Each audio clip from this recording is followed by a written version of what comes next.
Hi, and welcome back to The Art of Loving Well. My name is Wolfie, and in this show, we are exploring some rich, relevant truth and wisdom and skills to help us love well. Because we believe that to love well is to live well, and we believe that the most important growing we can do is growing to love better, more and more. And specifically, we are busy with a series called Date Talk.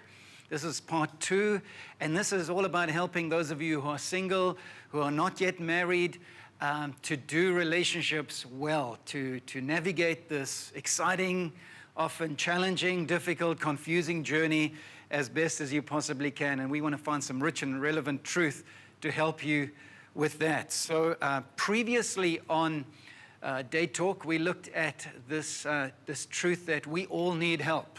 So I trust that you are sitting here, you've reflected on the help you need to leave your past, to understand your present, and to look to your future and say, I need help, and there is a great helper to help you. So today we're going to move straight into the second of the Date Talk sessions, and we're going to call this one, I'll Have a Whole One, Please. Okay, so we introduced the manual, and we said, where do we get advice to help us in this journey? We can go to a lot of places, but I said in session 1 that I believe the best place to go to find how we get the most out of any product is to the manual. Go to the manual, because the manual is the mind of the manufacturer, written down, recorded, so that the user can get the most out of the product of life and relationships in this case. So as we go to this manual, it says something quite interesting about this product. It says in Matthew chapter 19, Jesus says, in answer to a difficult question about relationships, his answer includes this statement: the two will become one flesh. How does this relationship thing, this journey work? He says, the two will become one. Now I ask the question, how does that happen? How do two become one? 1 plus 1 is 2. That doesn't work. 1 minus 1 is 0. That doesn't work. If I check my math, it only works through either multiplication or division, right? And I reckon God is a God of multiplication. So how does he work out that 1 and 1 makes 1? Well, you need a whole 1 times a whole 1 to make a whole 1. And this is the simple truth, that the best preparation you can make today for future relationship is a commitment to personal wholeness. The reality is, as much as you want to do something about the other person you got your eye on, or you're interested in, or you will be interested in, as much as you want to do something about them, you can't do anything about them. So the journey starts with you and your personal wholeness, becoming the one that the one you're looking for is looking for. That wasn't that was an Andy Stanley quote, by the way, if you know him. But are you committed to becoming the one that the one you're looking for is looking for? Right? So the focus is on myself, on me. This is where the journey starts. I can't do anything about the other, but I can do something about myself. There's a real challenging statement that says the biggest room for improvement is right in your own house.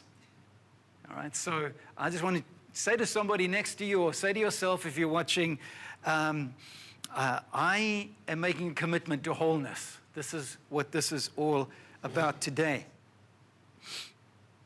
Now, remember that the equation doesn't work if there's a whole 1 and you join yourself with a half a 1, then you get a half, right? If 2 halves join together, that's even worse.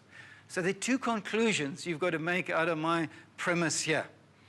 Number 1 is make a commitment to personal wholeness.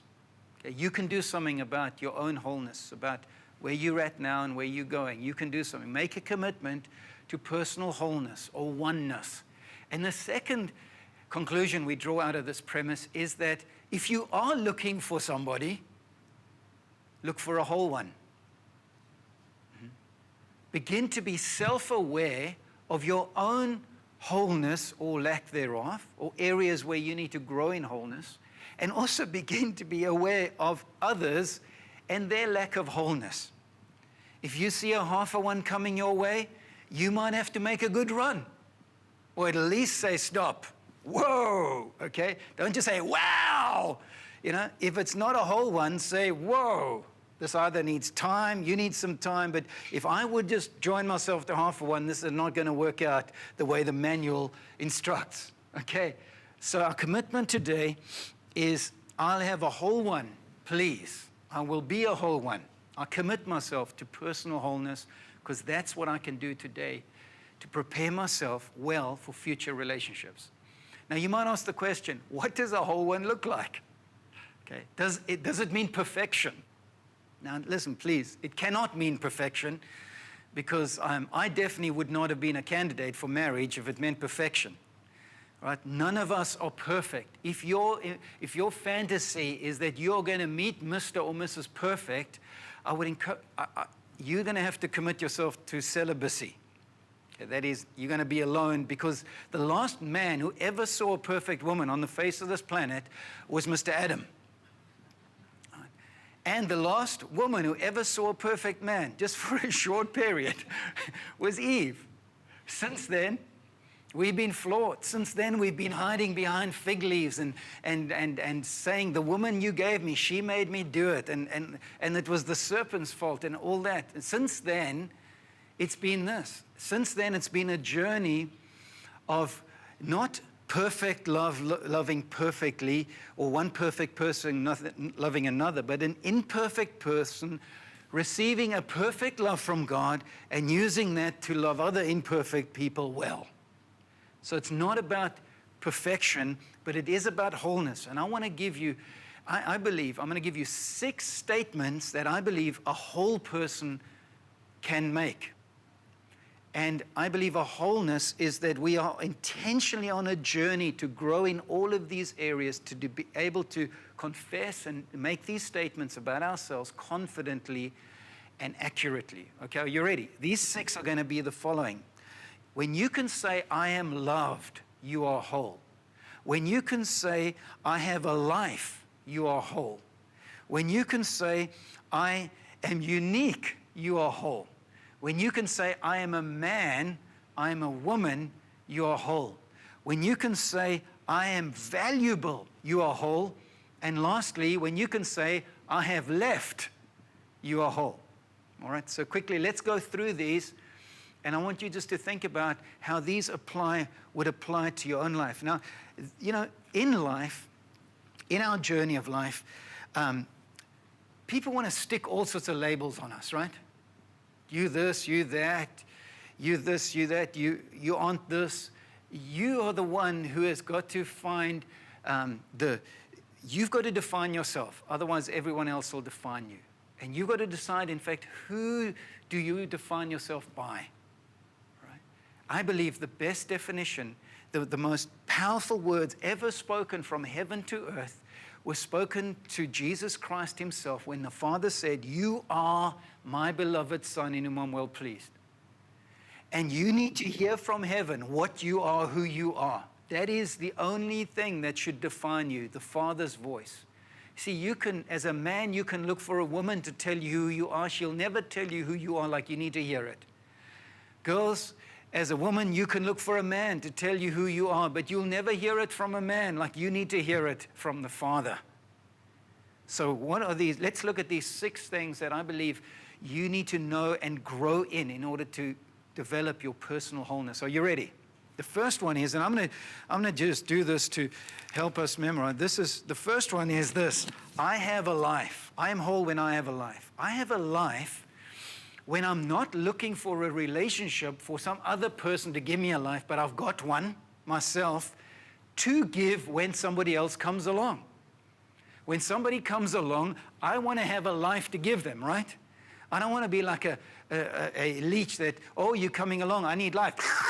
You know, all right? You have a life, and a life is this. A life is, I have a sense of purpose. I'm not waiting for a relationship to give me purpose or meaning in life. I have purpose, I have meaning, and I'm pursuing that. And on the journey, God will add. All right? I don't need to grab, God will add. Okay? I have a life when I have interests, when I have hobbies, when I have friends. That I have a life. I'm not waiting for a relationship to give me life. I'm not waiting for a girl to show me what my hobbies should be, what my interests should be. I have a life when I have values, when I have something that directs my life, when I'm not waiting just like a ship being blown around in the sea to whoever else is going anywhere. I have values, I have direction, I'm going somewhere. I have a life when that's the case for me. I have a life when I am growing, okay? One of the characteristics of life is growth, okay? I'm not just standing still waiting for someone to join me and then we'll grow. No, I'm growing. I believe that going somewhere, moving is the best place to find the things that we're looking for in life. Not by waiting around, but by moving, by growing. So there are some things that just tell you, do you have a life? Do you have a life that you're offering and can offer to those who will come into your relationship circle? So get a life, friend. And I always say to the men, get a life before you get a wife. Okay, don't look for a wife to give you a life. Have a life, okay? And just by the way, people who are always looking for others to give them life will become the most manipulated people and controlled people on this planet, rather than being those who have something to give and to contribute. Okay, so I have a life is the first one. The second one, characteristic of wholeness, is this: I am unique. I am one of a kind. When God made me, when God made you, he looked at you and he said, he said to the angel, throw the mold away because I'm never going to make another one like this. Not because he didn't like what he made, but he says, you're special. You're unique. Your eyes, your fingerprints, your voice patterns, everything so awesomely unique. You're one of a kind. Sadly, though all of us are born originals, most people will die as copies. Most people will think this: I need to be someone else or become someone else or be like someone else in order to be attractive to someone else. So we begin to lose our sense of our originality, lose our uniqueness, and we conform to some other image that we think is attractive or acceptable to the world. And this manual says, do not conform yourself to the image of this world, but be transformed, be continually transformed to God's will, which is his identity that he created you with. The Message translation of the manual says, don't let the world squeeze you into its mold, okay? You know that you are unique when you don't need to be like anybody else to feel complete, to feel whole. When you can walk into a room and say, hi, my name is Wolfgang. Enjoy me now, because you're never going to meet another one like me. There's some things about me that I accept, that I got to celebrate. Now, you are unique, but here's the challenge. Even though that's true, you're only whole when you believe that it's true. Just because something is true doesn't mean it's going to work for you. You've got to believe it. You've got to walk in that uniqueness. And I want to encourage you, don't conform to the image of this world. Once you lose your originality, your uniqueness, you become a copy of something else or someone else. And how many of you know, copies are just going cheap, right? It's the original that has value. It's not the copy that has the value. Once you become a copy and once you become enslaved to fashion and ideas, you just lose your value. Now listen, I'm not saying ditch the fashion, okay? That could help some of you, okay? But don't be a slave to fashion. The label on your jeans does not define you, who you are. You got to allow the one who created you to define you. So I want to encourage you, don't say things like, I want to be more like so-and-so, I wish I was so-and-so, I want this kind of body or whatever. Listen, you are unique. Everybody is sexy to somebody. We'll get into that in sex talk as well. But so this point, I am unique, I'm one of a kind. Be yourself, because all the others are already taken. And anything less than that is just cheap. The next one we're going to look at is this one. I am loved. Now, this is so important, friends. I am loved. Now, I know I want to find love. I want to find love, but I believe that wholeness is when you're already loved. You see, you'll never find in this world, I'm convinced of this, you will never find in this world what you really, really want. The love you're looking for is not going to come from a man or a woman, those imperfect beings. It's going to come from one who has loved perfectly. And when you receive the Father, and this is what the Christian message is. The Christian message is that God so loved the world that he gave his only Son. And since he gave him, it says that he also gives us this love. He pours his perfect love into our hearts by his Holy Spirit. And when you have that love, friend, you can give that love. And when you find someone else who's got that love, you can get it from them. But to be loved, and rather than to be looking for love, is an awesome thing. Now, of course, I need love from human beings, and I desire love from a spouse. But my primary source of love is the love of the Heavenly Father, is the perfect love of God. That satisfies me, that fulfills me. And I encourage you, you are whole when your heart is filled with this kind of love.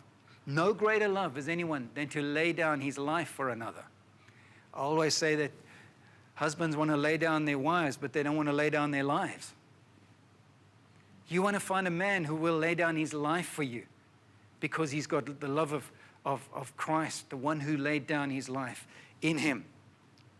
And when you get this, as I said, you can give it. And when we look for this perfect love in others, we are always going to be disappointed. When you're looking for, if my wife is looking for something from me that I can't give her, she's going to be disappointed. If I'm looking for in your life, for something in your life from you that you can't give me, I'm going to be disappointed. So I want to encourage you, live loved. Live loved. Lived as one who is loved by God. And from that place of wholeness, you can go confidently into relationship. Okay? The next one is this. I am a man or a woman, if you're a woman.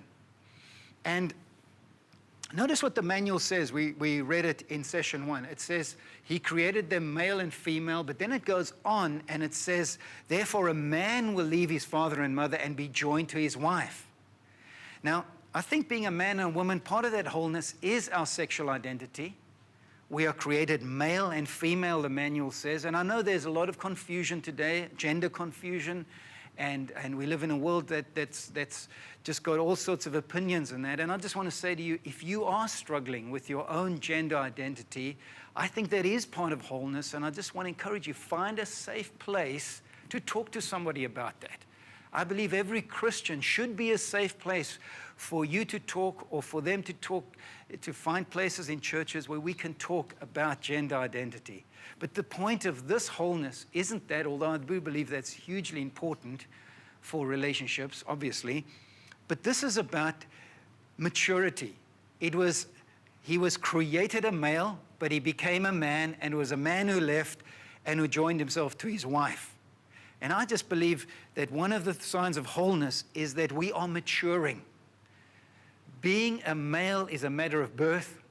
Being a man is a matter of choice, of maturity, of growing up. Being a woman is not just being a female.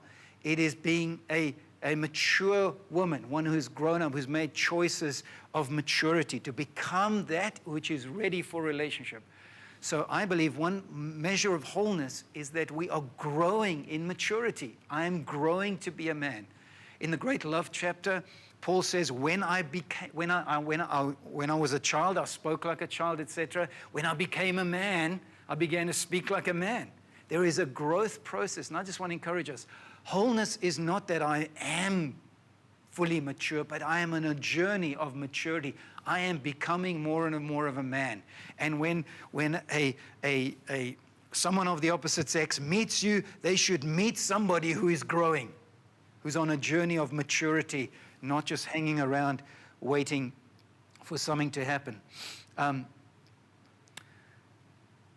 Right, let's look at the next one. The next one is, this is possibly one, I mean, they're all important, but this one is so huge. I am valuable. I have high value. Treat me as valuable. Right? The value you place on a thing will determine how you treat it. Would you agree with that? The value you pay for something will determine how you treat it. If I pay £500 for this iPad, I'm going to treat this with care, right? I'm not just going to drop it here. But what if I just picked it up at a little second-hand shop for £30? That's going to make all the difference. And friend, I just want to say to you, you are the one who sticks the value of what you will give yourself away for, or what you will give yourself to another for. You value yourself. Where do you get that value? You get it from the Father. He says you're valuable. I want to encourage you, just because you're desperate, but just because the waiting is getting a little long, don't drop your value.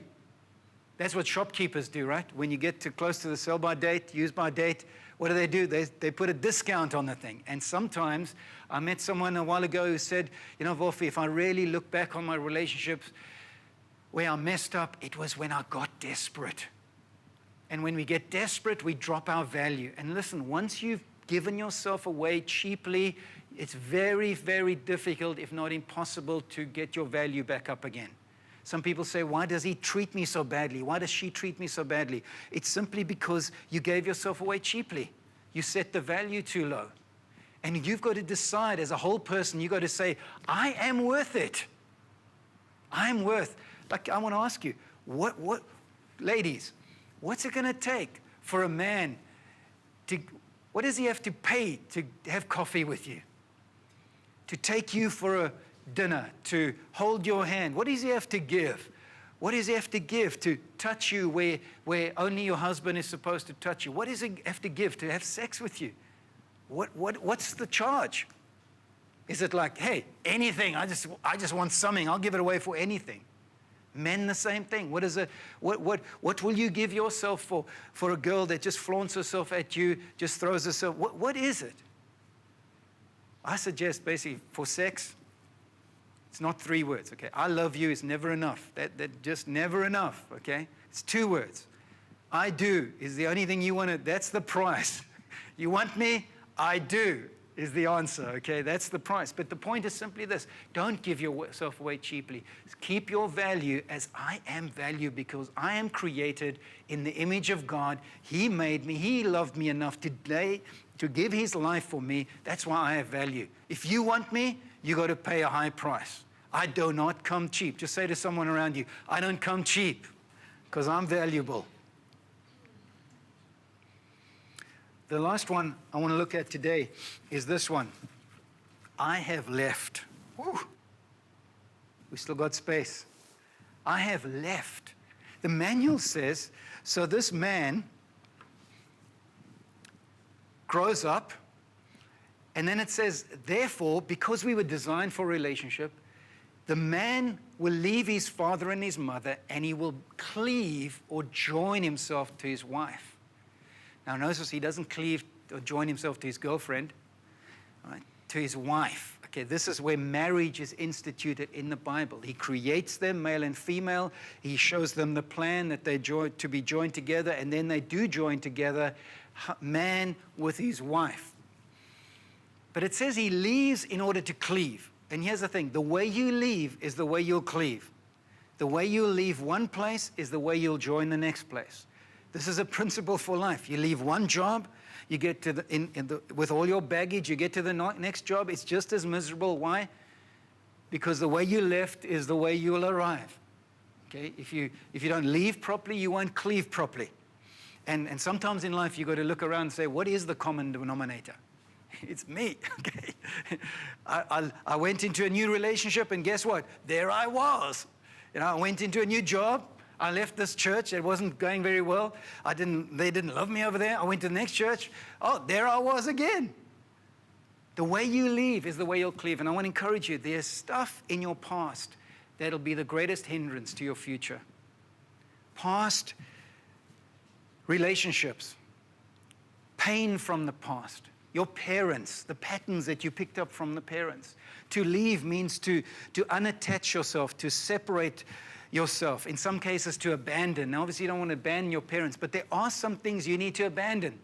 Some of you are holding on to fantasies and things. Some of you still got drawers, pictures of old girlfriends and boyfriends in your drawers back home. You need to phone mommy up and say, Mom, you know that third drawer in my old bedroom? There's a picture in there that I'm still, and you don't need to tell her this, but you know what's happening. You still think of sexy Sally and hunky Harry. You know, she's all wrinkled and he's all got a six-pack in the wrong place by now, friend. You need to abandon them. You need to say, Mom, send me that photograph. And when you get it, you tear it up and you say, I am leaving you. Because to leave is to get ready to cleave. You've got to look into your past and see, what are those areas in my past relationships, the pain, the current fantasies and pornography and all the things that are attached to you. You've got to separate yourself, unattach yourself, abandon these things and say, I have left.